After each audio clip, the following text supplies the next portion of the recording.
global investors, according to a survey conducted by Credit Suisse at their 19th annual Asia Investment Conference. CNBC TV 18's Nimesh Shah caught up with Mihir Doshi, the MD and country head India at the Credit Suisse conference, and began by asking him about the general sense of investors towards emerging markets and, in particular, India. Here are his views.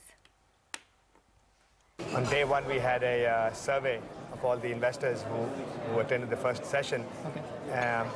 Pleasantly surprised, India was the top overweight market for these investors.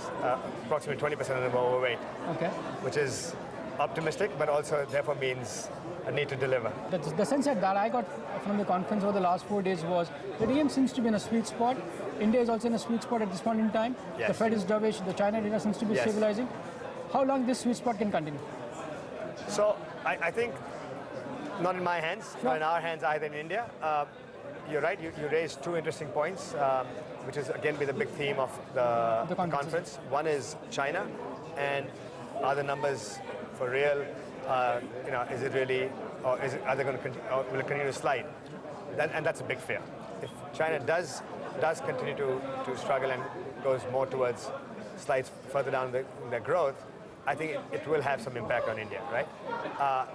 The dovish position of Fed changing vis-a-vis rates in the next 6 months, I think it's probably factored in slightly, but I'm sure that's an issue which I think to an extent will be also a concern for me in the next 6 to 12 months if the Fed does turn. Sure. Presently, we have the advantage of liquidity, which is helping us. Among all the investors, India was the most overweight market. It is, yes. Have you told the investors that they should keep the faith and India will deliver?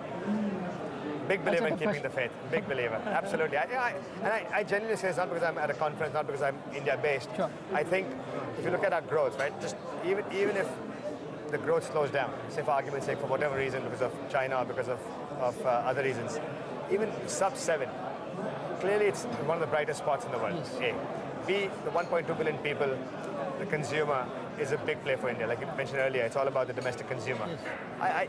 You have to keep the faith.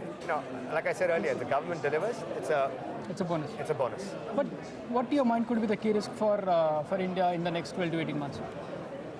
I think it's I'd say it's more external to us. I think it's less where we will mess up or we will do something wrong. Okay. I think if you look at it, monetary policy, we just had another rate cut. We had another rate cut a couple of days ago, right? I think it's on the same trajectory. Yes. Inflation is under control. Yeah. Oil is hovering between $30 and $40. I think we have everything. All the ingredients in place. All the ingredients, it's favorable in our for us. Can we mess it up? I think it's less what we do. It's more of something that is an external shock from elsewhere. Sure. Okay, with that, it's a wrap on Chartbuster. Stay tuned. Trading Hour comes up next with all the market action.